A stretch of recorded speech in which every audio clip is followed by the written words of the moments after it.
Bandera, el periódico nacionalista de Argentina. Pedilo todos los meses en todos los kioscos del país.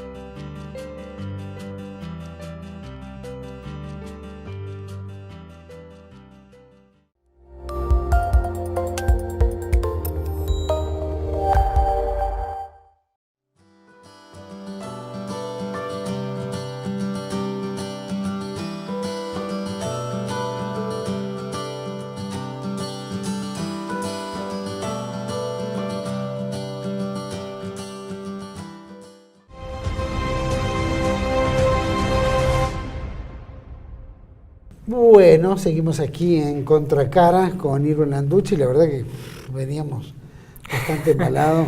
Yo lo escucho porque me sorprende y aprendo.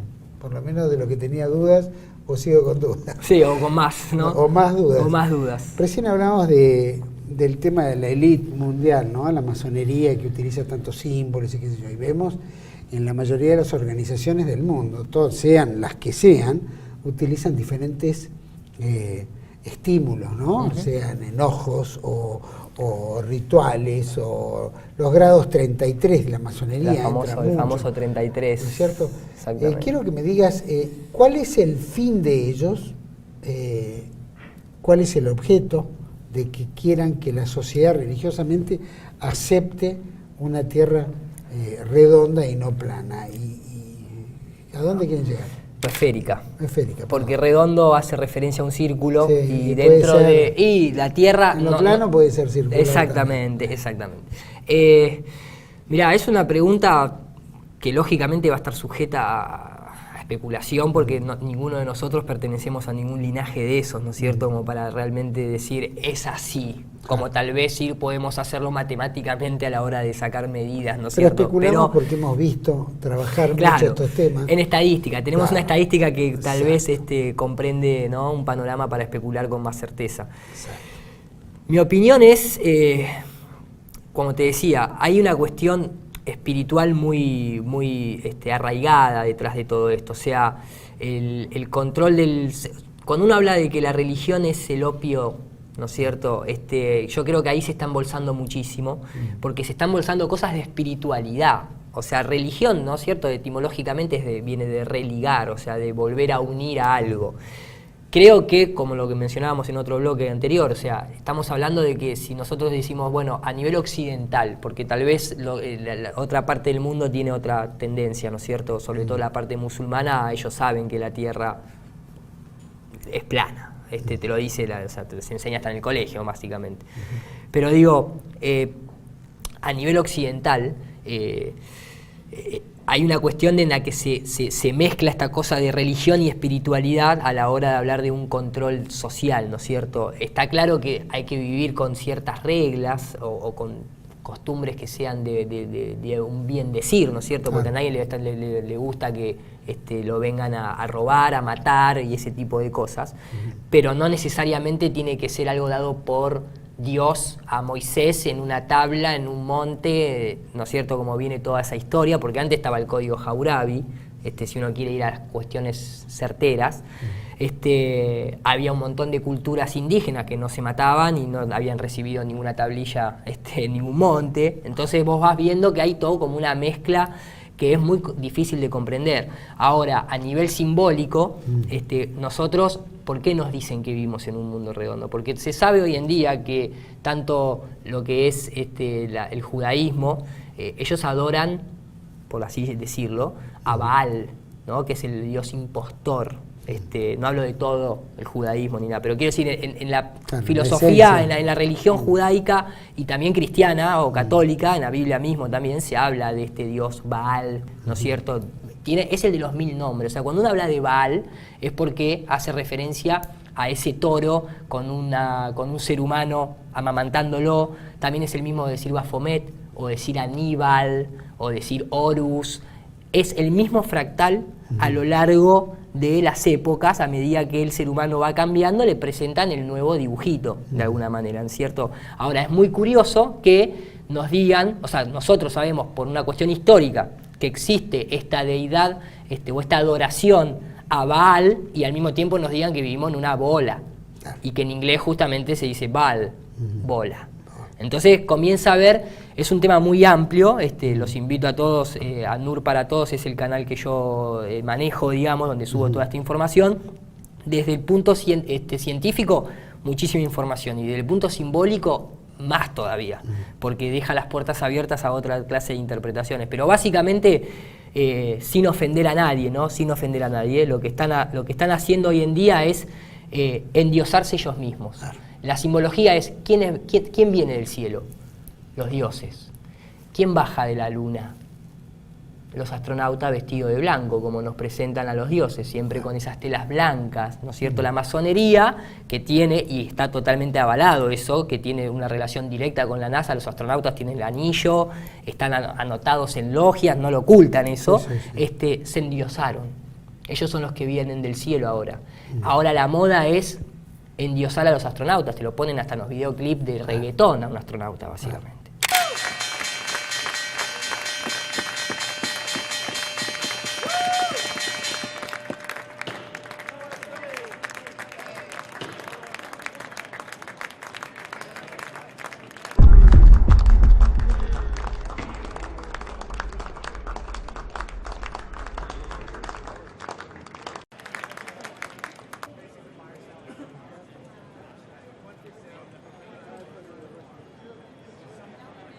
Ahora, los astronautas, bueno, evidentemente a la élite le interesa más que nada hacer creer determinadas cuestiones por un tema de poder, supongo, aparte cabalístico, y tendrá que entrar una serie de esoterismo, como recién lo planteaba, más allá de la religión, la cual, bueno, entendemos que la espiritualidad, el hombre vive de espiritualidad.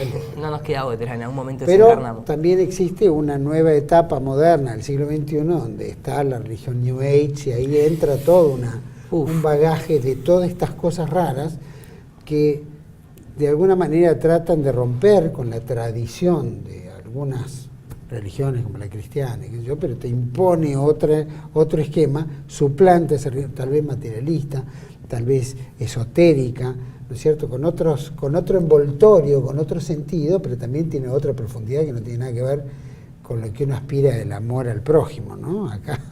Acá entra a jugar otros factores. Exactamente. Lo que me gustaría en este elite, que evidentemente están todo un nivel científico complotado, porque de alguna manera, para que todo el mundo esté de acuerdo que la Tierra es plana y no es esférica, tiene que haber un consenso. Un consenso general, más allá de lo contrapuesto entre países, políticas o enfrentamientos, en algo se ponen de acuerdo en esto, ¿no es cierto? Sí. ¿Y eso qué tiene que ver? ¿Porque hay una masonería universal que empuja esto? ¿O es porque hay un acuerdo científico en el cual, bueno, pongámonos de acuerdo, la Tierra es así? Exactamente. No discutamos más el tema. No hay que ir muy lejos. Primero, la gente tiene que es algo que se les presenta, que se nos presenta a todos, decir, pero ¿qué? Entonces todos los ingenieros, todos los geógrafos, toda la gente está toda complotada, es imposible. Obviamente es imposible, pero ¿qué pasa? Todo eso rige bajo la UNESCO.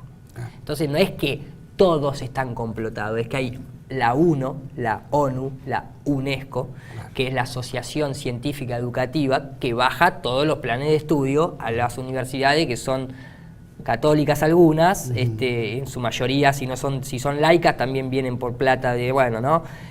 No quiero entrar en detalle porque pareciera ser como que estamos hablando mal de eso y no viene por ese lado, pero quiero decir, no es tan difícil controlar, porque hay uno que es el que baja, ¿no es cierto? O sea, el que es lo que pasa en la corrupción política, el que está arriba, no, el que está abajo no sabe lo que está haciendo el que está arriba, obedece órdenes básicamente, y cuando cuestionas te tratan de loco.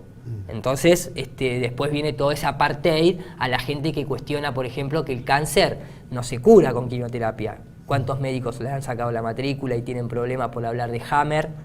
¿No es cierto? O de terapias alternativas. Lo mismo pasa con esto. Entonces, el punto es que a nivel control científico, la UNESCO es la que maneja todo lo que es los planes de estudio. La gente no sabe, por ejemplo, que existe un método de estudio que se llama Trivium y Quadrivium, que es un método de estudio, que lo pueden googlear y lo van a encontrar, que hace referencia a dice así justamente, dice, es un sistema educativo para gente, por decirlo de alguna manera, para personas libres en contraposición a las artes serviles de los esclavos. Y la gente no sabe que la palabra familia, si ahora mismo yo pongo etimología de la palabra familia, viene del latín famulus, que significa esclavo.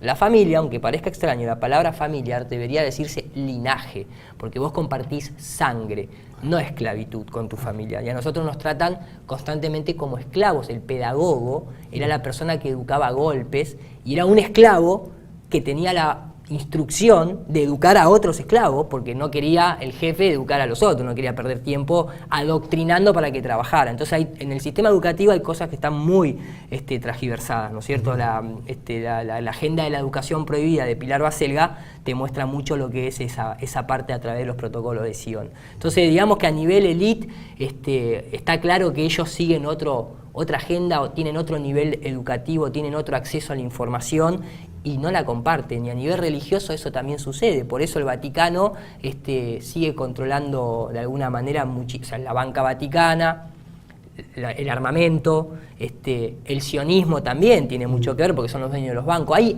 Te lo resumo así, hay una unión muy sospechosa que es la siguiente. La palabra Israel viene de Isis, Ra y El, 3 dioses egipcios. Y curiosamente los jesuitas tienen la letra I, la letra H y la letra S, que pareciera ser una referencia a Isis, Horus y Set. Después te pueden decir que viene del corazón sagrado de lo que fuese, pero el punto, ¿sabes cuál es?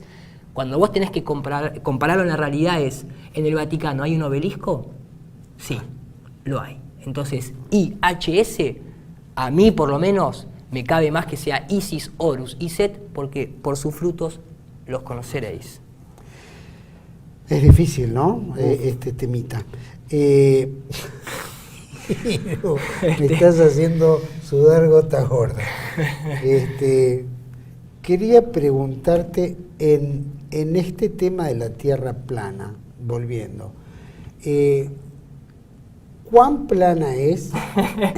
Partamos de la base. No te voy a pedir el grosor. No, te lo doy si querés igual, está comprobado. ¿Cuán plana es? Y si es plana,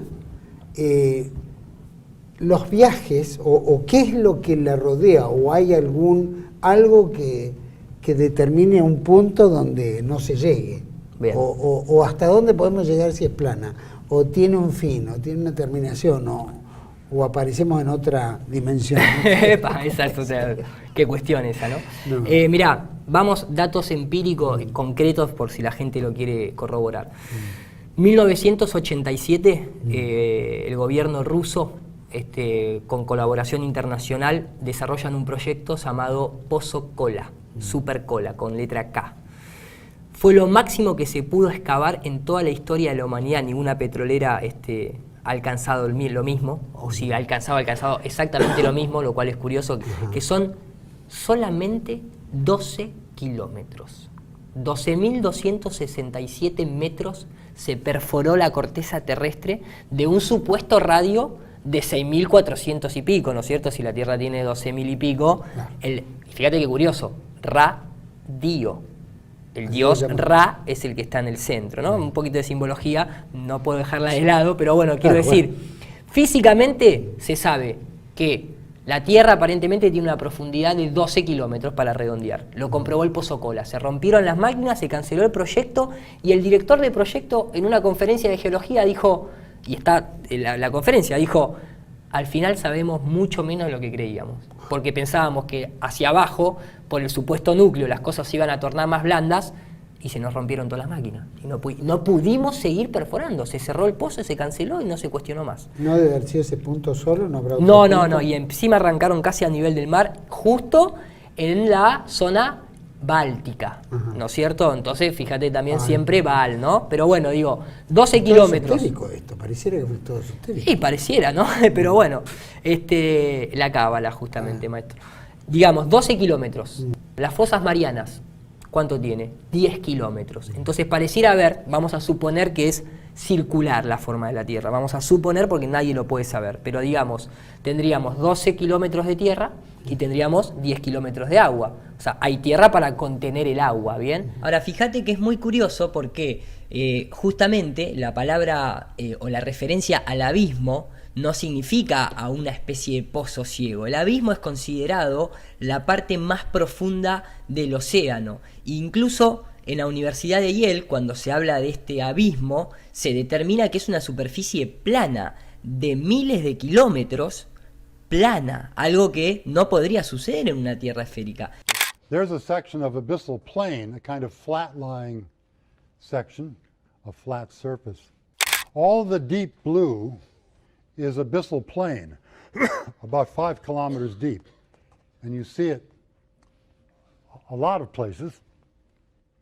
Incluso cuando uno va, por ejemplo, a documentales como fue en Blue Planet, el cineasta documentalista Mike DeGury, cuando hace el último documental casualmente, desciende en submarino hasta las fosas marianas, hasta lo máximo que se puede llegar, y sorprendentemente él mismo describe que cuando estaba ahí abajo se topó con una capa tan densa de agua que no podía seguir penetrando hacia abajo, e incluso el submarino rebotaba, y lo extraño es que al rebotar el agua hacía como ondas, como si estuviese, digamos, afuera en la superficie, como si estuvieses en una playa en la superficie, algo que no tiene ni siquiera sentido.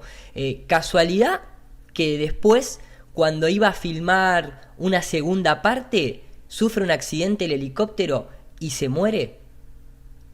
Es como demasiado sospechoso, ¿no es cierto? O sea, cada vez que alguien o está por dar la vuelta a la Antártida, se muere, o está por llegar al fondo, se muere, o está por demostrar algo que de alguna manera pone en tela de juicio al heliocentrismo, siempre pasa algo extraño, ¿no?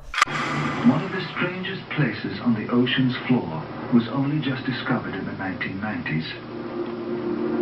And Mike DeGury is one of a handful of people to ever see it in person. Without a doubt, one of the most amazing things that I had ever seen in the bottom of the ocean, and it was while filming for Blue Planet, it was in the Gulf of Mexico. And I noticed there's something out in the distance, couldn't tell exactly what, but it looked like a dark band. And as we approached it, the dark band became a donut. I saw this donut that was black in the center. What the heck is that? And so as we get closer and closer to it, I noticed that the black band had what appeared to be kind of steam over it. And then I looked, and there was water lapping against the shoreline. This band was a ring of mussels. And inside the ring of mussels was a lake. And it's like, wait a minute, I'm already underwater. We went out over the water in this lake and tried to descend in it and bounced off. It was so super saline and dense that the submarine couldn't go down in it. We literally bounced off, and as we bounced off, we sent ripples heading back to the shoreline. It was insane. I've never seen anything like it. Dos cineastas colegas de James Cameron, director de las películas Avatar y Titanic, han fallecido en un accidente de helicóptero en Australia. Andrew White, de 52 años, y Mike DeGury, de 60, estaban trabajando en un documental con el director de cine y la revista National Geographic cuando se produjo el accidente al poco de despegar al sur de Sydney. De acuerdo con las informaciones de los medios de comunicación locales, ambos se encontraban en Australia trabajando en un documental sobre Papúa Nueva Guinea. White había trabajado para Cameron en 6 expediciones documentales en el fondo del océano. DeGury, un buzo y piloto submarino ganador del Emmy con 30 años de experiencia en filmación oceánica, dirigió la fotografía submarina de la película de Cameron Últimos misterios del Titanic. El director de cine ha declarado en un comunicado emitido por National Geographic que los dos han muerto haciendo lo que más amaban. No, incluso, ¿sabés qué es también algo interesante a tener en cuenta? Porque, bueno, mostrábamos anteriormente con los cohetes de altitud cómo, bueno, fracasaba, ¿no?, toda la cohetería que la NASA ha propuesto desde el 60. Pero más allá de eso, lo que es interesante es que a nivel natural, si bien los cohetes no pueden salir, a nivel natural también hay como un límite a los 100 kilómetros, 120, justo donde coincide con la línea oficial, que es justamente la línea de Kármán. De ahí se produce un fenómeno descubierto hace muy poquito, que son los sprites o los ángeles del cielo. Acá nuevamente fíjate cómo de golpe imágenes que tienen que ver con la religión se unen a fenómenos naturales, ¿no? Y ahí también hay una historia que contar. Es un tema largo, incluso por ejemplo la famosa serpiente color verde que concede los deseos al hombre, también está y que pertenece, ¿no?, a todas las religiones o a todos los mitos o a todas las filosofías espirituales, también está asociada con otro fenómeno natural, que es justamente lo que estamos viendo en pantalla, una aurora boreal. Fíjate que tiene ese color verde, serpentea, se puede decir, ¿no? Se mueve como si fuese una serpiente, y obviamente ahí está asociado con el sol negro que tienen los jesuitas en su logo, que figura en muchísimas culturas.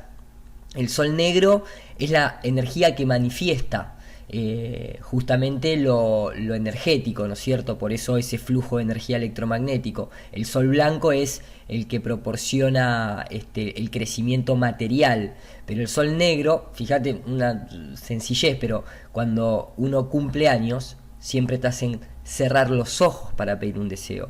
Uno cuando busca materializar, cuando busca concentrarse, cuando busca imaginar, creativizar, siempre por un instinto se cierra los ojos y se va a ese plano, digamos, entre comillas, de oscuridad, pero no es una oscuridad, es simplemente el lienzo libre para la creatividad. En el cielo, bueno, el planeta entero es un circuito eléctrico. Tesla y otras personas como Hertz, como Ampere, ya lo sabían, y por eso la capacidad de desarrollo que tuvieron. Pero digamos que estos sprites, fíjate, yo te voy a poner un pequeño fragmento de cuando se tomó en un vuelo, cuando se los estaba estudiando, y fíjate que, primero fíjate cómo se desarrolla hacia abajo. Hay un punto de nacimiento, pero luego se encadenan hacia abajo más que hacia arriba. E incluso en algunas partes, fíjate que cuando está arriba se sucede esta forma de dona circular, marcando claramente un límite en donde la energía no puede continuar, porque esto está mucho más arriba que los rayos típicos eléctricos, que son un detalle también para demostrar que el Sol es electromagnetismo, como dicen muchos científicos, incluyendo Eric Dollard, en el cual es muy sencillo. Mirá, déjame cargar esta foto. Yo acá te pongo esta foto. Cuando la gente lo ve, yo le pregunto a la gente ¿qué hora es para uno esta imagen? Detectando las sombras, la luminosidad que hay en el ambiente y demás. Por lo general la gente te dice que son las 12 del mediodía, la 1 de la tarde, y cuando yo le doy play, ahí podés ver, era un rayo. Si uno pone una planta al lado de una fogata, no crece la planta. Ahora, si le pones una bombilla de luz eléctrica, sí crece la planta. Extrapola eso a lo que es nuestro Sol y nuestro hábitat. Por eso decía que el Sol blanco es el que hace crecimiento, es el que hace crecer las cosas, el que las hace mutar. El Sol negro pertenece al plano de la manifestación. Pero fíjate que se van delimitando las cosas, o sea, uno va teniendo una concepción de qué tamaño puede llegar a tener el plano que habitamos, basándose en el Pozo Kola, en las Fosas Marianas, basándose en el centro magnético, basándonos en el anillo de la Antártida. Los cielos también nos indican una altitud, y hay un detalle muy interesante que la gente no conoce acerca de la Antártida, que es justamente, bastante curioso. Ahora, lo curioso es que hacia los bordes, la Antártida es el continente con la altitud promedio más elevado de todo el planeta, o mejor dicho, de todo el plano. ¿Sí? Un promedio de 2.500 metros de altitud. Entonces pareciera ser como que la Tierra viene, ¿no?, a nivel de mar, acá están todos los continentes, y cuando te acercás hacia los bordes, por así llamarlo, empieza a elevarse hasta un promedio de 2.500. Entonces vos tenés todo tierra y agua de 10 kilómetros. Para arriba, 120 kilómetros es lo máximo que hemos llegado. Lo mostrábamos recién con uno de los tantos cohetes que se han mandado, que se llaman Sounding Rockets. Significan cohetes de sondeo. Porque un cohete pesado, de los que nos dicen que mandan al espacio, se curva en el lanzamiento y después va a una imagen digital. No puede subir tanto por el peso que llevan, básicamente. Entonces, hay una comprobación empírica de ciertas dimensiones de la Tierra. Ahora, ¿qué hay más allá de la Antártida? Si es que hay algo más, es curioso porque está muy militarizado. Se habla de que ahí van a filmar el falso aterrizaje en Marte, porque hay tierra rojiza en toda la zona de la Antártida, está totalmente militarizado, el paisaje parece bastante similar a Marte. The Antarctic dry valleys constitute just about the most Mars-like environment anywhere on the Earth. The climate here is similar to the Martian climate, and the physical processes that are shaping the surface here are very similar to some of the processes shaping the surface of Mars. What this means is that the dry valleys are a very good place for us to test some of the hypotheses that we have concerning what's going on the Martian surface. And it may also be a very good place to test some of the techniques and some of the equipment that we might want to use to study the surface of Mars at some point in the future. Ya se ha visto a la NASA en la isla de Devon, en Canadá, haciendo simulaciones. Se sabe hoy en día que las fotos que nos mandan de Marte están acá. Pero bueno, eso es otro tema. Entonces digo, la Antártida tiene eso. Ahora, fíjate que nadie habla del Polo Norte, que para nosotros es el centro magnético norte. Ahí así hay algo, porque todas las religiones antiguas y también los mapas antiguos, incluyendo de la época de Colón, más allá si existió o no Colón, gente que estaba en esa época, siempre hablan del monte Meru, que es el donde está el centro de la Tierra, que ahí, curiosamente, está Polaris. De ahí gira el Sol y la Luna, de ahí gira el firmamento, ahí están las mayores cantidades de auroras boreales, que es el electromagnetismo comprobado que Tesla tanto fomentó. Y fíjate que en inglés la palabra libertad no se dice liberty, porque eso es libertinaje. La estatua de la libertad, la Statue of Liberty, es la simbología para los marineros que llegaban a tierra. Se dice freedom, que es freedom, libre de cúpula, freedome. Para ser libre, aparentemente, hay que salir de esta cúpula. ¿Y a dónde te dice? O sea, cuando la gente dice, ¿a dónde tenemos que ir como raza? Si estaríamos todos unidos como seres humanos, vos decís, agarrá una brújula. El brujo te dice a dónde ir. Compás se dice en inglés. Come and pass. Vení y pasá. ¿A dónde? Al centro. A donde todas las culturas hablan de que ahí está el paraíso, Shambhala, Agartha, Hiperbórea, el nombre que quieras, porque hace todo referencia a lo mismo. No está en el sur. Quiere decir que si la Tierra es plana y estamos contenidos por dos polos, que nadie sabe qué hay más allá, porque aparentemente y la gente puede común llegar, no sabe. No los exploradores siempre fracasan, los que van hacia la Antártida. Yo no me gusta hablar de polo porque el polo hace referencia a una cuestión magnética. Trata de dársele un puntito de cada lado. Claro, pero digamos que todos los exploradores que van hacia la Antártida siempre tienen algún conflicto, mueren cuando le faltaban kilómetros para llegar y dar la vuelta. No hay ningún vuelo que sobrevuele eso.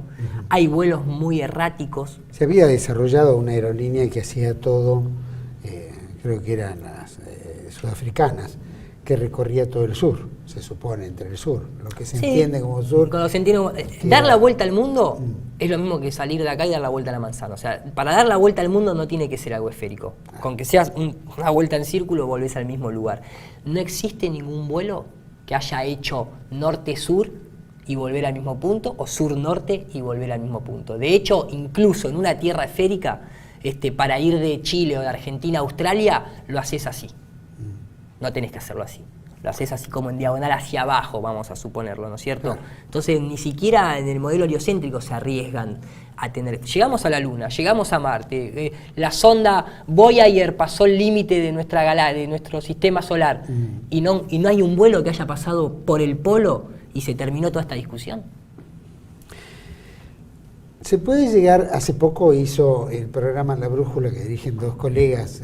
Gran programa, lo sigo. Pablo Dávoli y Lucas Carena, y plantearon que la élite mundial busca resguardecerse si llega a existir algún tipo de conflicto mundial, etcétera, ¿no? Los famosos búnkeres subterráneos. Y están con sus cuestiones subterráneas. ¿Por qué crees que eligen la Antártida?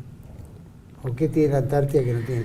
¿Es porque está elevada? Bueno, eso es un buen punto. Ese es un buen punto. Que está elevada es un buen punto. Pero si vos querés, o sea, la Antártida está elevado, pero hay montañas que también están elevadas. O sea, no hace falta irte a la Antártida para eso. Yo creo que si se elige la Antártida debe haber otra cuestión. Me parece que también hay mucha desinformación y hay mucha esta cuestión de mezclar todo y derivar la atención de donde realmente habría algo que ir a hacer, que es al centro, o para la gente heliocéntricamente hablando, el polo norte. O sea, toda la atención, nosotros sabemos que la élite lo que hace es distorsionar todo, o sea, todo lo invierten. Entonces, si de alguna manera todo está yendo para el lado del polo sur, entonces vamos a mirar para el polo norte.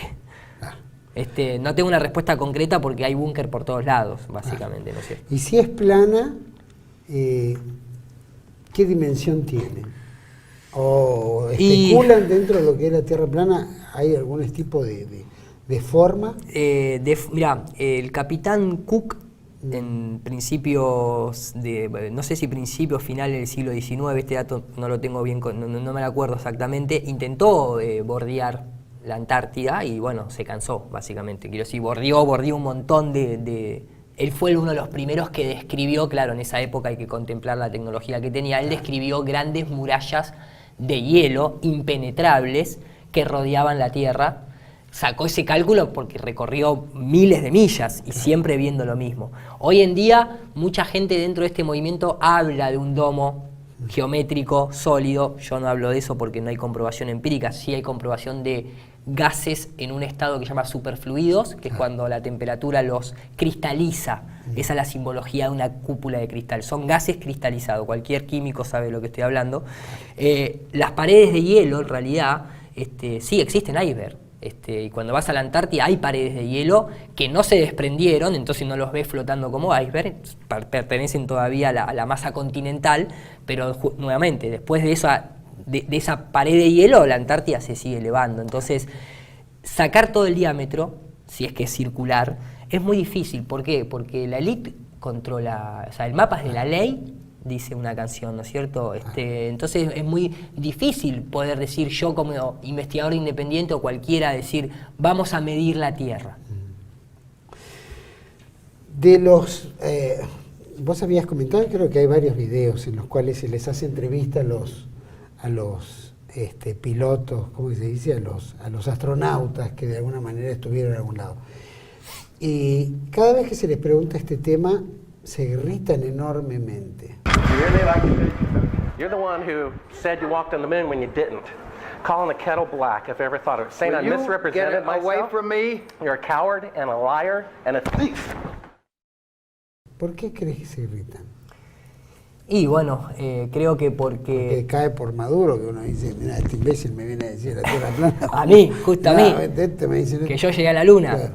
¿No? Llegaste a la Luna, Armstrong, que nunca dio conferencias públicas. Bueno, cualquiera que ha visto el documental Los astronautas se volvieron locos sabe de lo que estamos hablando, el que no lo invitamos a que lo vea, pero digamos que hay que comprender algo. La NASA, yo lo muestro a veces en una entrevista que hizo Gonzalito de CQC, que fue a la NASA y se fue a decir, esto, la NASA. ¿Manejas la presión en ese momento? Tanta gente trabajando, un proyecto de $2.500 millones en sus manos.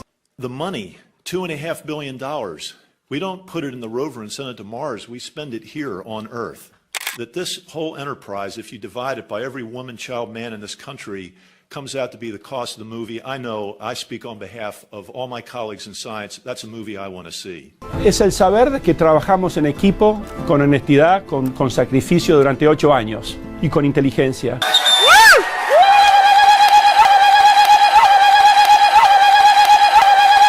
En la cultura nuestra, ¿no es cierto?, es todo lo que te piden. No te piden que tengas éxito, obviamente va a ser mejor que si tenemos éxito, pero la idea es hacer cosas que son difíciles, no queremos hacer cosas fáciles, es empujar el límite, ¿no es cierto?, del conocimiento y de la aventura humana.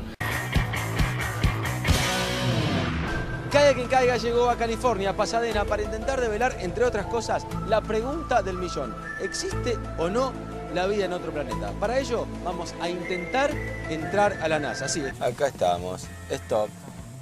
We are journalists. You need my passport? Por acá, mira. Se chorearon el teléfono en la NASA. ¿Dónde está la seguridad? Wow. We want to look in Miguel San Martín. It's with signature. I need to put my finger in a place. No? Can we stay in NASA or not? La NASA. Sol. Es una sitcom esto. Gonzalo Rodríguez. This telephone is not from NASA. Come on. Esto es un desastre. ¿Cómo estás? ¿Todo bien? Bien, ¿y vos? Bien, muy bien, muy bien. Gracias por recibirnos, ¿eh? No, gracias a vos. As the rover touches down and is now on the ground, the descent stage is in a collision course. Well, tonight was a great drama that was played. I felt like an adventure movie, but in reality I kept telling myself, this is real. This is real what's happening, and what a fantastic demonstration. This movie costed you less than $7 per American citizen. Movie costed you less than $7 per American citizen. Please join me in welcoming Elon Musk.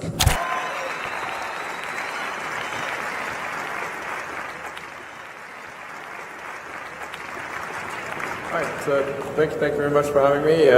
Look forward to talking about the SpaceX Mars architecture, and what I really want to try to achieve here is to make Mars seem possible. I think there are really two fundamental paths. History is going to bifurcate along two directions. One path is we stay on Earth forever, and then there will be some eventual extinction event. I don't have an immediate doomsday prophecy, but it's eventually, history suggests there will be some doomsday event. The alternative is to become a spacefaring civilization and a multi-planet species, which I hope you would agree that is the right way to go. Yes?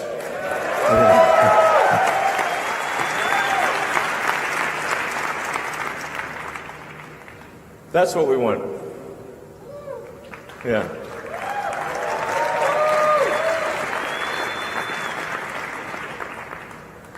You really want to create the dream of Mars in people's minds, and I like the fact that it's driven by infinite improbability, because I think our ship is also extremely improbable. This is where the entertainment industry can play a huge role in just imagine, putting that dream in people's heads. Hay todo, ¿no?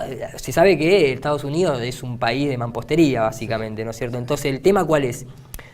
Ellos lo que hacen es, para no levantar sospecha, llevan un montón de gente hipercapacitada y de todas partes del mundo para decir, no, que si la NASA trabaja gente de Argentina, trabaja gente de Alemania, trabaja gente de acá, gente de allá, obviamente. De hecho, la NASA tiene patentado, en la pasta de dientes, patente la NASA, el helado disecado es de la NASA, el cepillo de dientes, la almohada, hoy en día en Mercado Libre podés comprar la almohada con memoria, certificada por la NASA. Y así a lo que es todos los sistemas de control aéreo de aeropuerto son de la NASA. ¿Quién lo hizo? ¿Los astronautas? No, lo hizo gente capacitada que la NASA contrata. Ahora, para acceder a la zona del espacio, solamente la masonería. Todo lo que son astronautas y todos los que son los que entrenan en las piletas es masonería pura. Ahí no llega ningún ingeniero por más inteligente que sea. Entonces, ese secretismo es el que maneja el astronauta. Entonces, si vos te encontrás un astronauta en la calle y le haces este planteo, ¿por qué se ponen nerviosos? Porque no deberían ponerse nerviosos. ¿Para qué se ponen nerviosos? Si vos te pones nervioso, pues tenés algo para ocultar. Sin duda, sin duda. Bueno, y si hablaste de la masonería, vemos que cuanto más grados arriba, más compromiso hay, más secrecidad, más todo. Sí, me gustaría aclarar que la masonería, de alguna manera, al igual que un montón, o sea, porque también cuando hablamos de religión o de catolicismo, nos metamos al cura que trabaja desesperadamente en un pueblo tratando de darle de comer a chicos en la misma bolsa del que está arriba con el Papa, ¿no es cierto? Y la masonería sucede lo mismo. Creo que es una entidad que tiene unos principios muy valiosos y que no hay que meter pasado de determinado grado. Y exactamente. Otro esquema. Y para cerrar, porque me gustaría, recién mencionaste, o al principio del programa mencionaste sobre el sistema HAARP, estas ondas y eso. Especulamos que HAARP es un sistema en el cual pueden llegar a controlar el clima o producir con esas ondas magnéticas ciertas alteraciones en la Tierra, ¿no? O sea, terremotos, maremotos, etc. Sí. ¿Tiene algo que ver Sí, con claro. la Tierra plana? Sí, tiene que ver. ¿Cómo lo podría describir? Mira, nosotros ahora, bueno, mucha gente creo que ya lo conoce, sabe que el calentamiento global es otro lavadero, exactamente.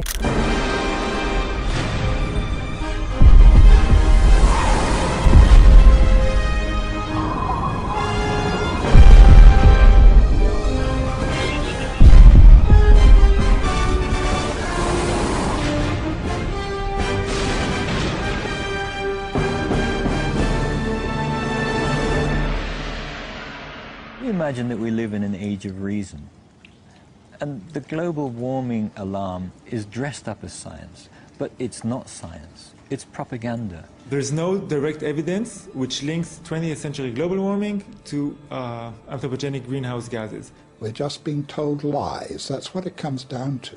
You can't say that CO2 will drive climate. It certainly never did in the past. If the CO2 increases in the atmosphere as a greenhouse gas, then the temperature will go up. But the ice core record shows exactly the opposite. So the fundamental assumption, the most fundamental assumption of the whole theory of climate change due to humans is shown to be wrong. The whole thing stinks. El calentamiento global causado por el hombre ya no es solo una teoría sobre el clima, es uno de los principios morales y políticos de nuestra era.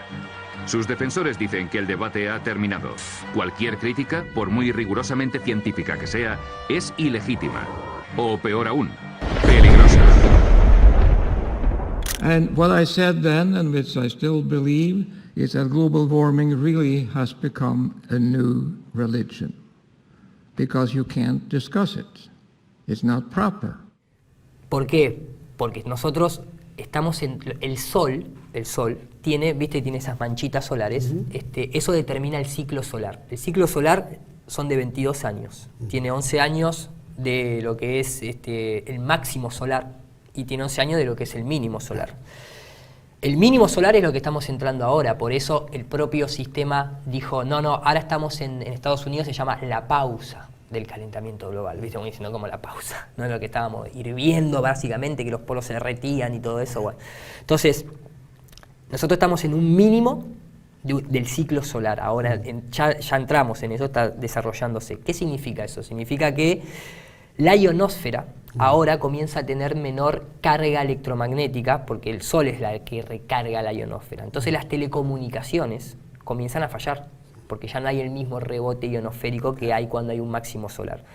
Eso hace que comience toda lo que es la gestación de los chemtrails. Los chemtrails, si bien tienen, viste que se encuentra mucho aluminio en los chemtrails. Sí. El desodorante que vos tirás también tiene aluminio. ¿Por qué? Porque el aluminio absorbe la humedad. También tiene bario, estroncio, también contamina el chemtrail, cae a tierra, pero que la gente entienda que si te quieren envenenar, lo hacen de manera directa. Te ponen flúor en el agua, te mandan a comprar comida de plástico al supermercado, te dan remedios que no funcionan y hay otros métodos. Lo hacen por eso, o sea, hay un método directo para enfermarte y controlar y generar un poquito más de clientes de la salud, ¿no es cierto? No necesitan tirar un chemtrail a 10.000 metros de altura especulando a quién lo va a respirar y quién no. Sí tiene efectos secundarios, sí está lo que es la fumigación de campos a baja altura por Monsanto y todo, ¿no? Que quede claro ese punto. Pero eso es geoingeniería, lo están haciendo por rebote ionosférico. Eso tiene consecuencias en el clima, lógicamente.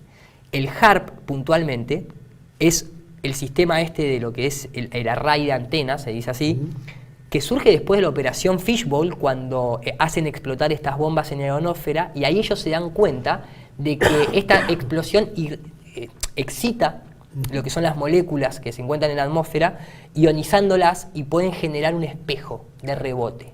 Entonces vos ese espejo de rebote ionosférico lo podés utilizar para el bien, entre comillas, ¿no? Para decir telecomunicaciones, pero también podés hacer movimientos telúricos, porque estamos hablando siempre de vibración. Ahora también hay otros métodos de hacer terremoto, una bomba submarina, como se especuló en los maremotos que hubo en la costa asiática, por ejemplo, es un método mucho más directo. Casualidad que la NASA fue la que llevó a Chile a rescatar a 33 mineros, llevó su maquinaria de excavación y después Chile empezó a tener terremoto, por ejemplo, ¿no es cierto?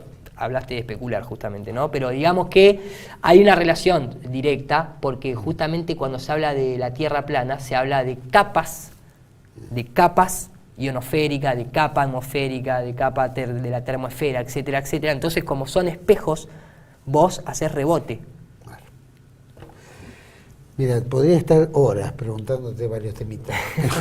Vamos a ir cerrando, porque tenemos gente acá esperando. Pero cuando quieras vuelvo. Solo una preguntita más, ¿no? Porque entendemos que la élite mundial aspira a que la población mundial se reduzca por un problema de que quieren tener ellos plantean el problema, pero el lugar hay para bien dijiste 20 que hay 20 elementos. ¿Vos crees que se puede utilizar todo esto como un esquema también de eliminación de población? No sé, estos efectos, aprovechándose la Tierra es plana y no es esférica, es decir, ¿tiene algún fundamento? ¿Hay algo que haya una interconexión entre todo eso? Mira, ahí a ese punto no sé si es o no se me ocurre en este momento una relación, obvio, una relación directa. Mira, eliminación de población lo hacen obviamente a través de la salud, ¿no? De la alimentación. Yo he hablado con personas, te va a sonar ridículo tal vez, pero vos sabés que incluso un pantalón elastizado levanta la temperatura en el testículo y hace que tengas problemas después para procrear, por ejemplo, y de golpe eso se transforma en una moda. Ellos buscan, más allá de reducir la población con la destrucción del linaje, o la familia para la gente que lo conoce con ese nombre, hay un montón de métodos. Está justamente la destrucción de la familia, la agenda del cambio de género, que es hiper evidente, químicos, moda, enfermedades, buscan que no se expanda. Lo que pasa es que esto está relacionado a que cuando la élite, después de la revolución industrial, ellos necesitaban gente para operar sus fábricas, para terminar de establecer un control electrónico, ¿sí? De un sistema de vigilancia. Entonces en ese momento fomentaron ¿a qué? A la reproducción. Esa época fue para que el ser humano se reproduzca, trabaje en las fábricas, haya gente que consuma que esto, que aquello. Se terminó esa época. Ahora, para ellos, que son los que se juegan a dioses, entramos en una etapa en la que no hay que reproducirse más, porque se puede descontrolar el gallinero, básicamente. Entonces, hay muchos kioscos para frenar. No creo que tenga que ver una relación directa entre plana o esférica, creo que lo están haciendo por una cuestión de control, simplemente. Entretenimiento y tener el poder divino, ¿no? Exactamente. Iro Landucci, muchísimas gracias. Este tema va a ser un polémico sin duda y va a traer... Yo conozco el tema ese. Pero justamente. tenés toda la cintura para poder responder y todo. Fíjate que yo cité todas cosas que la gente en la casa puede corroborar por sí mismo. O sea, no especulé nada, mostré imágenes reales, datos reales, citas reales. Acá no hay invento, no hay nada por el estilo. Cualquier cosa que se dijo es corroborable. No es conspirativo. No es conspirativo esto, es información. Y planificativo. Iro, muchísimas gracias. A y ustedes. gracias por haber estado aquí en mi programa y especialmente en Tele1. Así que cuando quieras. Pronto nos volveremos a ver. A todos ustedes, fue larguísimo este programa. Podríamos hacerlo mucho más largo, pero estamos teniendo no queremos hacerle pesada la vuelta. Muchísimas gracias por habernos acompañado. Entiendo que este tema es raro, puede ser urticante para algunos, es revelador para otros. Sin duda nosotros como argentinos estamos acostumbrados a haber vivido la historia oficial y el revisionismo histórico. Nos venían trampeando en la historia. Nuestro país no es una excepción de trampeo de historia. Si hay trampa en la historia, hay trampa en la ciencia, hay trampa en la tecnología, hay trampa. El tramposo trabaja con una gran habilidad en la trampa, o sea que no tiene ningún problema. Y creo que en la historia mundial, no digo que esto sea verídico, ni mucho menos, creo que cada uno va a poder sacar sus conclusiones. Esto es simplemente un tema más para manejar. Hay una élite, maneja, esa élite impone una tecnología, una forma oficial en la cual todos tenemos que aprenderla. Pero también están los que discrepan con el sistema y dicen esto no me gusta, esto no es así, o descubrí tal cosa, como el caso de Landucci. Y creo que también no digo que tomemos esto como un elemento fundamental, pero sí investiguemos, porque algo puede haber, no en vano hay tanta gente en el mundo que cuestiona. El presidente de los Estados Unidos se puso nervioso muchas veces hablando de los terraplanistas y qué sé yo, y de la misma manera vemos a muchos que los astronautas que se le pregunta sobre este tema, qué vieron y que cuenten, y le ponen una Biblia en la mano para que digan la verdad, y se ponen nerviosos, se enojan y echan a trompadas a los periodistas que les preguntan, entonces algo tiene que haber, alguien está trampeando en algún lado, o hay algo que no se quiere hablar en serio. Esto ayuda por lo menos a trabajar un poquito en toda la cabeza, tal vez sea bueno, tal vez sea malo. Para mí ha sido un desafío, especialmente para mi programa, pero el invitado ha sido más que claro en responder todo, o por lo menos con gran idea. Sabemos que lo conspirativo es una cosa media rara, siempre desprestigiada, pero lo planificativo es una metodología, que cuando quiere que nosotros pensemos y tengamos la cabecita armada de acuerdo a lo que ellos quieren, lo logran, trabajándolo despacito y pegándonos todos los días en una cabecita a través de esa pantallita pública que es la que domina a muchas cabezas del mundo. Bueno, para eso están estas televisiones alternativas, para que por lo menos se cuestione. Si eso no es, esa queda a criterio y de acuerdo a la investigación y la ciencia que vaya avanzando. Mientras tanto, tenemos que cuestionarnos todo. Los espero aquí en Contracara, en otro programa, otro capítulo nuevo que hagamos en el futuro, siempre aquí por TLV1, toda la verdad primero. Gracias.